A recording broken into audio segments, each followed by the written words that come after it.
Hello everyone, welcome back to our channel. तो आज फिर से कुछ क्वेश्चंस पे बात करते हैं। साथ ही साथ आज के जो क्वेश्चन है, मेजॉरिटी ऑफ द क्वेश्चंस इस तरीके के हैं कि जैसे जो बहुत ही कंफ्यूजिंग क्वेश्चंस होते हैं उनको कैसे हमें एनालिसिस करना है पेपर में, इस तरीके के क्वेश्चन हमने डाले हुए हैं आज में। ठीक है। साथ ही साथ जो आपका फर्स्ट चैप्टर है फिलोसफी, जिसके अंतर्गत आपके idealism, naturalism, pragmatism and realism डाले गए हैं, उसके जो क्वेश्चंस हैं किस तरीके से हमें हटाने हैं, मतलब वहाँ पे ऑप्शंस, ये भी हम आज समझेंगे। सबसे पहला क्वेश्चन हमारे पास है, ईमानदारी सर्वोत्तम नीति है, यानी कि honesty is the best policy.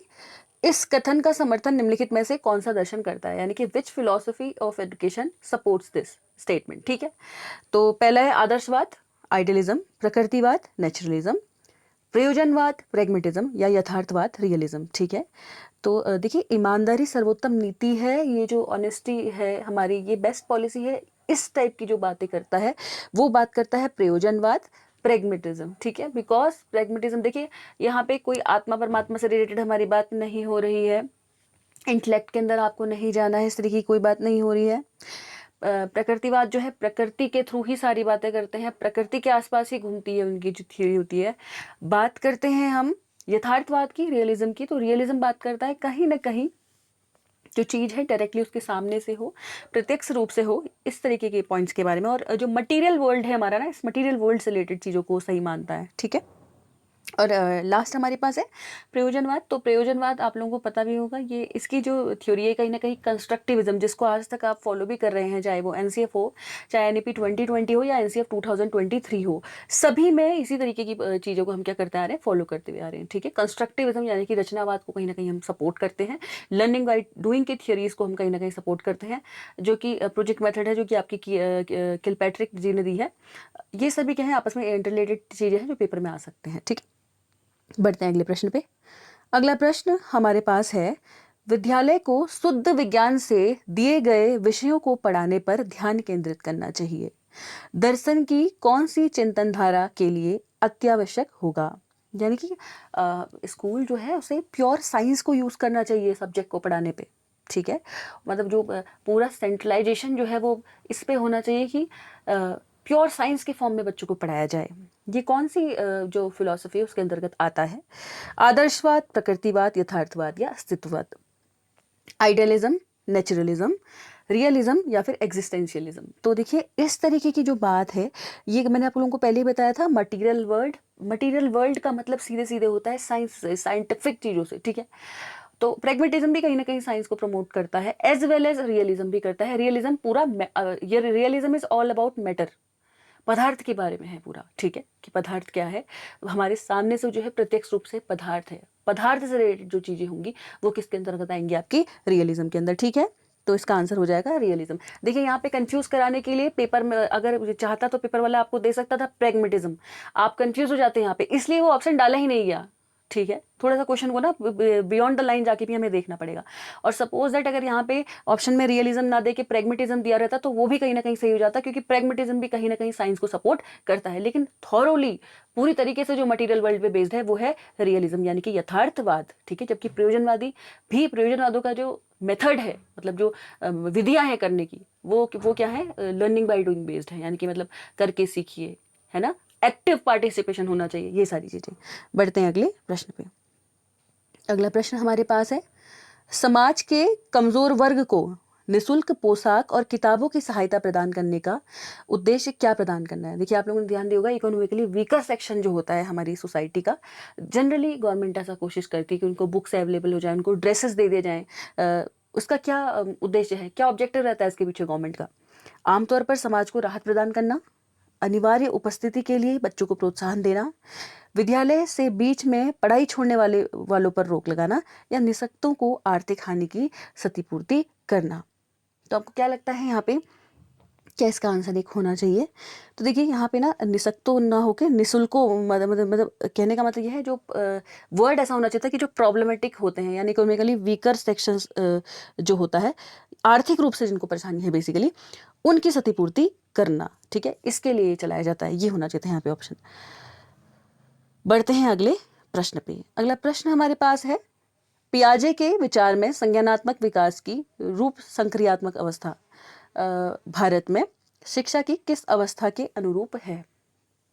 कहीं ना कहीं इसको मूर्त संक्रियात्मक अवस्था आप कह सकते हैं। कॉन्क्रीट जो होती है वो कौन से लेवल तक आती है? प्राथमिक शिक्षा यानी कि प्राथमिक शिक्षा यानी कि प्राइमरी एजुकेशन, प्रारंभिक शिक्षा। देखिए आप लोगों ने ध्यान दिया होगा, अगर 1 से लेके 5 तक मैं कह रही हूँ तो वो बहुत ही जो जनरली बहुत छोटी है क्लासेस हैं उनके बारे में बात कर रही हूँ। 1 से लेकर 8 तक कह रही हूँ तो फिर वहाँ पे थोड़ा बड़ा आता है, जिसमें आप लोगों ने देखा भी होगा कई बार एक क्वेश्चन ऐसा कंफ्यूज कराने के लिए आता है कि वो प्राइमरी एजुकेशन कहता है, लेकिन बहुत सारे लोगों को लगता है 1 से 5 होगा, लेकिन उसके अंतर्गत 1 से 8 इंक्लूड किया गया है, मतलब एलिमेंट्री प्लस उसको जोड़ के भी कहीं कहीं वो बताया जाता है। ठीक है, उसी तरीके से कंफ्यूज करने के लिए ऑप्शन दिए गए हैं। तीसरा है माध्यमिक शिक्षा यानी कि सेकेंडरी एजुकेशन, और चौथा है आपका उच्चतर शिक्षा यानी कि हायर। ठीक है, तो इसका राइट आंसर हो जाएगा माध्यमिक शिक्षा।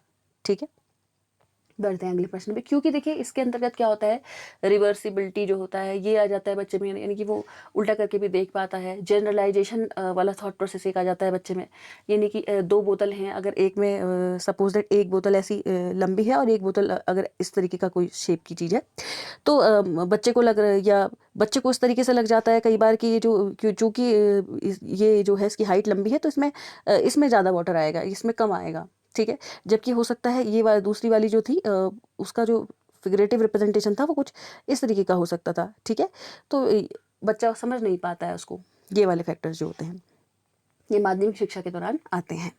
बढ़ते हैं अगले प्रश्न पे, अधिगम की थॉर्नडाइक प्रणाली में निम्नलिखित में से क्या अधीनस्थ विधान है? ऑप्शन नंबर ए सादृश्य आधारित अनुक्रिया, बी अभ्यास का नियम, सी तत्परता का नियम, या फिर डी प्रभाव का नियम। ठीक है, तो इसका राइट आंसर हो जाएगा सादृश्य आधारित अनुक्रिया। ठीक है, बढ़ते हैं अगले प्रश्न पे। अगला प्रश्न हमारे पास है, निम्नलिखित में से किसे क्लासिकीय अनुबंधन में स्वतंत्र चर के रूप में नामोदिष्ट किया गया है? ऑप्शन नंबर ए अनानुबंधित और अनुबंधित उद्दीपक यानी कि यूएस और सीएस का चयन, यानी कि अनकंडीशनल स्टिमुलस और सीएस यानी कि कंडीशनड स्टिमुलस का चयन। दूसरा है अनुबंधित अनुक्रिया का बल यानी कि सीआर यानी कि कंडीशनड रिस्पॉन्स जो होता है। तीसरा है अनुबंधित और अनानुबंधित उद्दीपक यानी कि सीएस और यूसीएस यानी कि अनकंडीशनड स्टिमुलस और कंडीशनड स्टिमुलस जो है उनके पेयर्स कितनी हैं, उनका नंबर। और लास्ट है अनुक्रिया आयाम या अव्यक्तता, रिस्पॉन्स से रिलेटेड। ठीक है, तो स्वतंत्र चर के रूप में जो नामांकित किया गया है वो किया गया है इन 2 चीज़ों को, यूसीएस और यूएस। ठीक है, अनकंडीशनड स्टिमुलस और आप कह सकते हैं एक में क्या है, आप लोगों ने ध्यान दिया होगा ना, इसके अंतर्गत मुझे कमेंट सेक्शन में बता दीजिएगा न्यूट्रल स्टिमुलस किस तरीके से यूज़ होता है और किसकी थ्योरी में यूज़ होता है। ठीक है, तो ऑप्शन नंबर सी हमारा राइट आंसर हो गया। नेक्स्ट क्वेश्चन, निम्नलिखित में से किसने मानसिक माप यानी कि मेंटल मेजरमेंट शब्द का प्रयोग सबसे पहले किया? मतलब which of the following person has used the word mental measurement first? ठीक है, टर्मन, बिने, थर्स्टन या फिर गॉल्टन। तो इसका राइट आंसर है आपका, देखिए मेंटल मेजरमेंट शब्द का सबसे पहले यूज़ किया गया है गॉल्टन के द्वारा। ठीक है, आई होप आप लोगों को नया भी लगा हुआ है क्वेश्चन। ठीक है, थर्स्टन ने दी है, आप लोगों को पता ही है कौन सी, ग्रुप फैक्टर थ्योरी। टर्मन ने रिवाइज्ड आईक्यू का फॉर्मूला दिया है, mental age upon chronological age into 100। और बिने आप लोगों को पता ही है first intelligent test, intelligent test से कहीं ना कहीं रिलेटेड है। ठीक है, फिर कॉन्सेप्ट ऑफ आईक्यू स्टर्न हो गया। तो बुद्धि के अंतर्गत ये सारे 3-4 चीज़ें जो हमारे लिए महत्वपूर्ण हैं। बढ़ते हैं अगले प्रश्न पे। अगला प्रश्न हमारे पास है, एक हाई स्कूल विद्यार्थी अपनी परीक्षा पास होने के तुरंत पश्चात अपने भविष्य में व्यावसायिक स्थापन के लिए विषयों का चयन करना चाहता है। इस संदर्भ में निम्नलिखित में से कौन सा सहायक होगा? बिकॉज आप लोग जो है एलटी की प्रिपरेशन कर रहे हैं, है ना, लाइसेंसिएट टीचर जो कि होता है, जो कि क्योंकि आप लोगों को 10th तक की क्लासेस ऑब्वियसली मिलने वाली हैं, तो देखिए उसके हिसाब से बेहतरीन प्रश्न है जो कि हमारे पेपर में आ भी सकता है, इसकी संभावनाएं बहुत हैं, क्योंकि हाई स्कूल से रिलेटेड ही एक क्वेश्चन है और साथ ही साथ आपके सिलेबस में लीडरशिप डाला गया है एक, और गाइडेंस एंड काउंसलिंग डाला गया, ये गाइडेंस एंड काउंसलिंग से क्वेश्चन है। ठीक है, तो क्या किस तरीके का उसे काउंसलिंग चाहिए होगी? वृत्तिक परामर्श यानी कि करियर काउंसलिंग, शैक्षिक निर्देशन यानी कि एजुकेशनल काउंसलिंग, व्यावसायिक निर्देशन यानी कि वोकेशनल काउंसलिंग, और वैयक्तिक निर्देशन यानी कि इंडिविजुअल काउंसलिंग। तो क्या उसे चाहिए? तो ध्यान दीजिए, चूंकि व्यवसायिक का नाम दे दिया यानी कि वोकेशनलाइजेशन का नाम ले लिया है, तो कहीं ना कहीं अब क्या आप लोगों ने देखा भी था, एरिक एरिक्सन कहते हैं कि एक एज ऐसी आती है, इसमें बच्चा यहाँ पर को आइडेंटिटी वर्सेस रोल कन्फ्यूजन, यानी कि एडोलेसेंस की जो एज है उसमें या तो वो नाम बनाना चाहता है या फिर वो कन्फ्यूजन में रहता है कि मुझे क्या करना चाहिए, वो वाली स्टेज ये है। तो यहाँ पे करियर काउंसलिंग के बच्चे को क्या होती है, ज़रूरत होती है। तो ऑप्शन नंबर ए हमारा राइट आंसर हो जाएगा। अगला क्वेश्चन हमारे पास है, किस पर बल देना व्यावसायिक शिक्षा का उद्देश्य है, यानी कि किस चीज़ पे हमें ध्यान देना चाहिए व्यावसायिक शिक्षा के अकॉर्डिंग। ए, एक अनिवार्य घटक के रूप में कार्यानुभव। बी, विद्यालय स्तर के विद्यार्थियों का उपयोगी वृत्तिक कुशलताओं के लिए प्रशिक्षण। सी, विद्यार्थियों को सार्थक रूप में संलिप्त करना। या फिर डी, उदारवादी शिक्षा के बोझ को संतुलन में रखना। यानी कि कहने का मतलब ये है कि ज़रूरत क्या है वोकेशनलाइजेशन की, क्यों वोकेशनलाइजेशन एजुकेशन के पीछे आप पड़े हैं। तो इसका रीज़न क्या है, कहीं ना कहीं अगर बच्चा जो है अपने विद्यालय स्तर पे, स्कूल लेवल पे ही अगर वो क्या कहीं ना कहीं अगर कुछ ऐसी चीज़ें सीख लेता है, कुछ ऐसे स्किल्स सीख लेता है जो उसके लिए आगे जाके काम आएंगे, जिसकी उससे आगे जाके भैया उससे रिलेटेड वो ट्रेनिंग ले सके या उससे आगे कुछ वो कर सके, उसके लिए ज़रूरी है। ठीक है, तो ऑप्शन नंबर बी हमारा क्या हो जाएगा यहाँ पे राइट आंसर। बढ़ते हैं अगले प्रश्न पे। नेक्स्ट क्वेश्चन हमारे पास है, पाठ्यक्रम यानी कि करिकुलम से क्वेश्चन है। करिकुलम डेवलपमेंट जो होता है, पाठ्यक्रम विकास में निम्नलिखित देशों में से किसमें स्थानीय प्राधिकरणों को सर्वाधिक महत्व प्राप्त है। मतलब कहीं ना कहीं वो जो यूजर्स हैं वो अपने आप कह सकते हैं अपने रीजन के ही यूजर्स ज़्यादा करते हैं। रूस, ब्रिटेन, भारत या संयुक्त राज्य अमेरिका। ठीक है, तो इसका राइट आंसर है संयुक्त राज्य अमेरिका। ठीक है, अब देखिए कहीं ना कहीं डेवलपमेंट भी इसका एक मेन कारण है। ठीक है, आप लोग अगर फिजिक्स वाले हैं बहुत सारे जने, या बहुत सारे लोगों को ही पता ही होगा जनरली, हम अपनी इंडियन लोग हम जो हैं, हमारे यहाँ जो फ्रीक्वेंसी हम यूज़ करते हैं 50 हर्ट्ज़ फ्रीक्वेंसी हम यूज़ करते हैं। और साथ ही साथ आप लोगों को पता है 220 वोल्ट की हमारी क्या होती है, एसी होती है, या 220 से 250 वेरी करते रहती है अगर आप स्टेबलाइजर में देखेंगे तो। जबकि अमेरिका क्या कर रहा है, आप तो यहाँ 50 हर्ट्ज़ की हो रही है, वहाँ 60 हर्ट्ज़ की हो रही है। ठीक है, तो देखिए डिफरेंस देख रहे हैं आप, तो एडवांसमेंट है ना चीज़ों में। तो क्या है, वो क्या कोई भी कंट्री जो है अगर वो चीज़ अपनी चीज़ों में एडवांसमेंट लाएगी अपने लेवल पे, तो शिक्षा के क्षेत्र में भी तो एडवांसमेंट लाएगी, राइट। तो इस तरीके से अब बढ़ते हैं अगले प्रश्न पे। अगला प्रश्न हमारे पास है, दूरवर्ती शिक्षा यानी कि डिस्टेंस एडुकेशन की अवधारणा से तात्पर्य है, यानी कि कॉन्सेप्ट ऑफ डिस्टेंस एडुकेशन है क्या आखिरकार। दूर से शिक्षा की व्यवस्था करना, कक्षा में जनसंचार एवं कंप्यूटर का प्रयोग, दूरवर्ती शिक्षा में दूरी के नकारात्मक प्रभावों को कम करते हुए गुणवत्तापूर्ण शिक्षा देना, या फिर शिक्षण अधिगम की गैर पारंपरिक विधियों का अनुप्रयोग आमने सामने के शिक्षण विधियों को छोड़कर। अब ऐसा तो है नहीं कि आमने सामने की शिक्षण विधियों को पूर्ण रूप से ही छोड़ दिया जाता है, इसमें गलत हो गया। दूर से शिक्षा की व्यवस्था करना भी नहीं है, ना ही कक्षा में जनसंचार का प्रयोग। देखिए दूरवर्ती जो शिक्षा है यानी कि डिस्टेंस एजुकेशन जो है, उसमें कहीं ना कहीं दूरी के जो नकारात्मक प्रभाव है उनको भी कम करते हुए इस तरीके से शिक्षा देना कि शिक्षा की क्वालिटी इतनी अच्छी हो कि बच्चा दूर है ऐसा फील ना हो। ठीक है, बढ़ते हैं अगले प्रश्न पे। अगला प्रश्न हमारे पास है, निर्माणात्मक मूल्यांकन इवैल्यूएशन में होता है। परीक्षाएं शैक्षणिक सत्र के अंत में आयोजित की जाती हैं। अधिगमकर्ताओं का मूल्यांकन दोनों आंतरिक व बाह्य परीक्षाओं द्वारा होता है। मूल्यांकन प्रक्रियाओं पर आधारित होता है, अतः इसे निरंतरता के आधार पर किया जाता है। और अगला है, सभी परीक्षाओं में पूछे जाने वाले प्रश्नों के प्रकार भिन्न भिन्न होते हैं। तो निर्माणात्मक मूल्यांकन जो होता है, देखिए ये क्या होता है ना, निर्माणात्मक मूल्यांकन कहा गया है, ये कहीं ना कहीं कैसा इवेल्युएशन है जो प्रक्रियाओं पर आधारित होता है। इस तरीके की मतलब इवेल्युएशन प्रोसेस एक इस तरीके की प्रोसेस है जो कहीं ना कहीं प्रोसेस्ड होती है, यानी कि मतलब लगातार चलते रहेगी जो। ठीक है, तो इसे निरंतरता के आधार पे किया जाता है। तो ऑप्शन नंबर सी हमारा राइट आंसर यहाँ पे हो जाएगा। बढ़ते हैं अगले प्रश्न पे। अगला प्रश्न हमारे पास है, प्रभावकारी नेतृत्व को, यानी कि लीडरशिप से क्वेश्चन है। ठीक है, प्रभावकारी नेतृत्व को प्रोत्साहित करने के लिए निम्नलिखित में से किस सिद्धांत की ज़्यादा क्षमता है, यानी कि कौन सा ऐसा इसमें से आप कह सकते हैं थियरी है जिस जो मतलब एबल है कहीं ना कहीं आपको जो इफेक्टिव लीडरशिप है उसके लिए। ठीक है, उसको एनकरेज करने के लिए। ऑप्शन नंबर ए, महान यानी कि ग्रेट व्यक्ति का सिद्धांत। बी, विशेषक यानी कि ट्रेट का सिद्धांत। सी, यानी कि क्रियान्वितिकारी सिद्धांत, मतलब जो एक्टिविटी बेस्ड हो कहीं ना कहीं। और डी है, रूपांतरकारी सिद्धांत, जो कन्वर्ट हो सके एक चीज़ से दूसरी चीज़ में। ठीक है, तो प्रभावकारी नेतृत्व जो है वो कहीं ना कहीं किस सिद्धांत के अंतर्गत आता है, मतलब किस सिद्धांत की क्षमता उसमें ज़्यादा है, रूपांतरकारी, ठीक है, रूपांतरणकारी सिद्धांत इसके अंतर्गत आता है। तो ऑप्शन नंबर डी हमारा राइट आंसर हो जाएगा। बढ़ते हैं अगले प्रश्न पे। अगला प्रश्न हमारे पास है, कक्षा अध्यापक द्वारा छात्रों की योग्यता तथा कमजोरी जानने हेतु किया गया एक विशेष विषय वस्तु आधारित परीक्षण कहलाता है। देखिए मैं फिर बता दे रही हूँ, ये क्वेश्चन है आपका जो एक अच्छे शिक्षक के गुण और शिक्षक को क्या करना चाहिए कि उसके स्टूडेंट के लिए वो कहीं ना कहीं इफेक्टिव रहे, इस तरीके का एक टॉपिक है, वहां से क्वेश्चन है। ऑप्शन नंबर ए अभिक्षमता, बी पूर्वानुमानिक और सी निदानात्मक, डी है स्थापन, यानी कि एप्टीट्यूड, प्रोग्नोस्टिक, डायग्नोस्टिक और प्लेसमेंट। मतलब एक अगर आपने क्लास में आपको पता करना है आपका जो बच्चा है उसकी जो एबिलिटी है या उसकी जो वीकनेसेस हैं उसको अगर आपको जानना है तो आपको किस तरीके की टेस्टिंग करनी होगी जो कि सब्जेक्टिव हो, जिसमें मतलब किस तरीके का टेस्ट आप लेंगे, एप्टीट्यूड बेस्ड होगा, प्रोग्नोस्टिक होगा, डायग्नोस्टिक होगा या फिर प्लेसमेंट। तो ध्यान दीजिए, आप लोगों ने टाइम पे भी इस तरीके के क्वेश्चन आते थे, थोड़ा एडवांस क्वेश्चन है उससे। वहाँ पे आपके क्वेश्चन आते थे कि अगर कोई बच्चा है उसको आपको रेमिडियल टीचिंग वहाँ पे बार बार आप यूज़ करते थे, है ना। तो रेमिडियल टीचिंग कब देते थे, पहले आप डायग्नोस करते थे बच्चे को कि हाँ बच्चे को परेशानी कहाँ पे है, उसके वीक पॉइंट कहाँ पे है। अगर आपको वीक पॉइंट पता चल जाते थे फिर आप उसे क्या कह देते थे, रेमिडियल टीचिंग या उपचारात्मक शिक्षण प्रदान करते थे। तो यहाँ पे राइट आंसर हो जाएगा डायग्नोस्टिक परीक्षण। पहले आप डायग्नोस करेंगे कि यार बच्चे को परेशानी क्या है। जैसे आप डॉक्टर के पास जाते हैं तो पहले डॉक्टर डायग्नोस करता है कि परेशानी क्या है, उसके अकॉर्डिंग फिर दवाई देता है। वैसे ही आप भी यहाँ पे करेंगे, जानेंगे पहले कि बच्चों की योग्यता क्या है, कमजोरी क्या है, उसके अकॉर्डिंग फिर कार्य करेंगे। तो ऑप्शन नंबर सी हमारा राइट आंसर यहाँ पे हो जाएगा, ठीक है।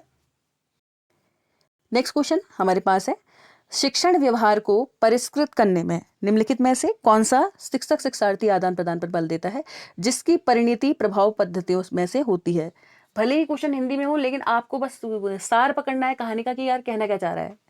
ऑप्शन नंबर ए है माइक्रो शिक्षण यानी कि माइक्रो टीचिंग, दूसरा है साइमुलेटेड शिक्षण, ये भी सिलेबस में है आपके, तीसरा है नेट फ्लेंडर्स की व्यवस्थित प्रेक्षण विधि यानी कि फ्लेंडर का जो इंटरेक्शन एनालिसिस मेथड थी, और लास्ट है शिक्षण का संकल्पना संप्राप्ति प्रतिमान यानी कि ऐसा मॉडल जो कि कहीं ना कहीं कॉन्सेप्चुअल लर्निंग पे क्या है बेस्ड है टीचिंग के, ठीक है।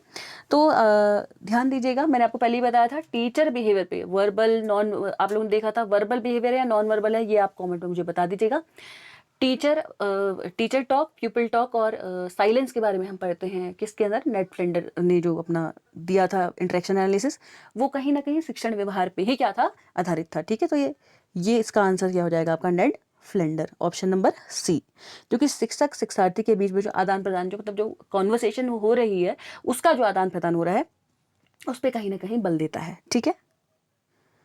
अगला प्रश्न हमारे पास है, निम्नलिखित में से कौन सा प्रतिभाशाली बच्चों के संदर्भ में सही नहीं है, मतलब which of the following is not right about the, आप कह सकते हैं गिफ्टेड चाइल्ड, ठीक है। ऑप्शन नंबर ए विश्लेषणात्मक समझ यानी कि आप कह सकते हैं एनालिटिकल उनमें अंडरस्टैंडिंग होती है, दूसरा है संश्लिष्ट अंतर्दृष्टि यानी कि संश्लिष्ट का मतलब कहीं ना कहीं सिंथेसिस के थ्रू होता है, सिंथेसिस इनसाइट टाइप का, और फिर है सृजनात्मक पुनर्प्रस्तुति यानी कि क्रिएटिविटी तो है लेकिन पुनर्प्रस्तुति का मतलब क्या होता है, आपने एक चीज प्रेजेंट कर दी आप उसको दोबारा से प्रेजेंट कर रहे हैं आप उसे, ठीक है। फिर लास्ट है दक्षताओं का व्यवहारिक अनुप्रयोग यानी कि जो स्किल्स हैं उसको अप्लाई करना। तो सही नहीं है मेरे ख्याल से, वो आपको क्या लग रहा है इसमें से, देखिए एनालिसिस करना, सिंथेसिस करना और दक्षताओं का व्यवहारिक अनुप्रयोग यानी कि स्किल को यूज करना, ये सभी तो कहीं ना कहीं क्रिएटिविटी के अंतर्गत आते हैं। जो नहीं आता है वो ये है सृजनात्मकता की पुनर्प्रस्तुति ने क्यों करेगा बच्चा, पुनर्प्रस्तुति का मतलब तो फिर उसने अपना ब्रेन खर्च ही नहीं किया, नई चीजें तो उसके दिमाग में आई नहीं, नया इनोवेशन तो कुछ उसने किया ही नहीं। तो ऑप्शन नंबर सी हमारा यहाँ पे राइट आंसर हो जाएगा क्योंकि नहीं है पूछा था, ठीक है। बढ़ते हैं अगले प्रश्न पे। इंटर्नशिप बीएड पाठ्यचर्या का एक अनिवार्य हिस्सा है क्योंकि यह मुहैया कराता है। ऑप्शन नंबर ए प्रशासनिक पकड़ बढ़ाना, बी स्कूल आधारित गतिविधियों में कुल भागीदारी, सी शिक्षण कार्यकलापों के गहन अभ्यास के अवसर, या फिर डी स्कूल कार्यक्रमों का सीधा ज्ञान हासिल करने के अवसर। मतलब कहीं ना कहीं एडमिनिस्ट्रेटिव पकड़ टाइप की कुछ बढ़ा रहा है इंटर्नशिप, जो स्कूल में आप लोगों ने भी की होगी, 3 मंथ की जो टीचिंग होती है, कोरोना वालों को तो खैर नहीं करना पड़ा था, ठीक है। नेक्स्ट है स्कूल आधारित गतिविधियों में कुल भागीदारी यानी कि स्कूल में जो भी आपकी एक्टिविटीज होती हैं उसमें पार्टिसिपेशन करना। नेक्स्ट है शिक्षण कार्यकलापों के गहन अभ्यास के अवसर यानी कि टीचिंग एक्टिविटीज जो होती हैं उसके बहुत सारे उसको प्रैक्टिस करने के लिए बहुत थॉरोली आपको अपॉर्चुनिटीज़ मिलती हैं। अगला है स्कूल कार्यक्रमों का सीधा ज्ञान हासिल करने का अवसर, यानी कि डायरेक्टली आपको क्या मिल रहा है, पार्टिसिपेट करने का स्कूल में क्या मिल रहा है, आपको अवसर मिल रहा है। तो इंटर्नशिप के अंदर इसके अंतर्गत क्या क्या मतलब क्या मुहैया आपको करवाता है एक अनिवार्य हिस्सा। तो देखिए स्कूल आधारित गतिविधियां जो होती है ना, उसमें कुल भागीदारी यानी कि टोटल पार्टिसिपेशन आपको करवाता है स्कूल में जो भी गतिविधियां हो रही, क्योंकि एज अ टीचर ही वहाँ पे आप होते हैं, आप टीचर ट्रेनी हैं, लेकिन एज अ टीचर ही वहाँ पे आप कार्य कर रहे होते हैं, सीख रहे होते हैं। ठीक है, तो ऑप्शन नंबर बी यहाँ पे राइट आंसर है।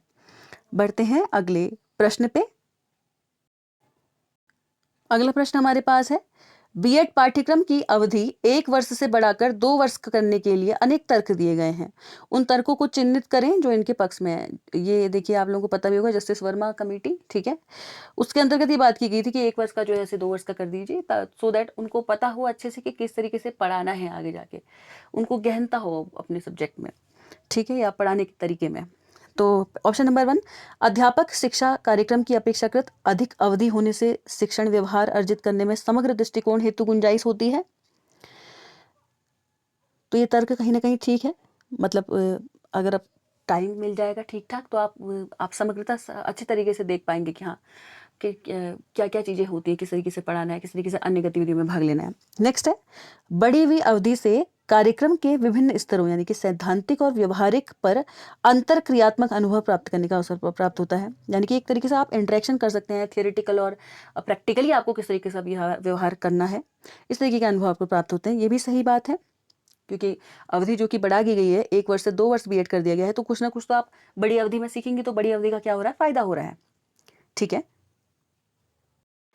नेक्स्ट है, उन लोगों की छटनी हो जाती है जो गंभीर नहीं होते हैं। अब ये तो गलत बात है, ऐसा तो कुछ नहीं है। एक बार बीएड में एडमिशन ले लिया उसके बाद ऐसा छटनी वटनी तो कुछ होती नहीं है, 2 साल तक फिर करते रहो, अब फेल वेल हो गए तो अलग बात है, राइट। तो ये तो गलत स्टेटमेंट इसने बोल दी। अब देख लेते हैं और इसके अंतर्गत क्या क्या है। तो देखिए भाई, ये दोनों ठीक थे, ये तीसरा तो हमारा गलत था। अगला है, इनमें शिक्षण और अधिगम के क्षेत्रों में व्यवहारिक परिस्थितियों के साथ साथ सैद्धांतिक ज्ञान के समाकलन के अवसर भी क्या होते हैं, प्रदान होते हैं। ये भी कहीं ना कहीं सही है। व्यवहारिक परिस्थितियां तो होती हैं, साथ ही साथ सैद्धांतिक रूप से लेसन प्लान आप बना रहे हैं, उसको एग्जीक्यूट कर रहे हैं, किस तरीके से पढ़ाना है, ये सारी चीजें होती हैं, राइट। अगला है, इसमें अध्यापक शिक्षा संस्थानों का राजस्व बढ़ाने में सहायता मिलती है। अब ऐसा तो कुछ है ही नहीं, अध्यापक शिक्षा संस्थानों का थोड़ी ना कोई राजस्व बढ़ रहा है, ये तो गवर्नमेंट कॉलेजेस या सेमी गवर्नमेंट कॉलेजेस वगैरह होते हैं, या कोई अन्य कॉलेज भी होते हैं, तो एक फिक्स अमाउंट होता है, वो पड़ जाता है, उसके बाद ऐसा तो कुछ इसमें नहीं होता। लास्ट है, इससे अनुभव आधारित परिस्थितियों के लिए पर्याप्त अवसर मिल जाता है। ये कहीं ना कहीं सही बात है, क्योंकि अनुभव आधारित परिस्थितियों के लिए ही तो आपको तैयार करना ही तो क्या है, बीएड की ट्रेनिंग देने का मतलब ही यही है।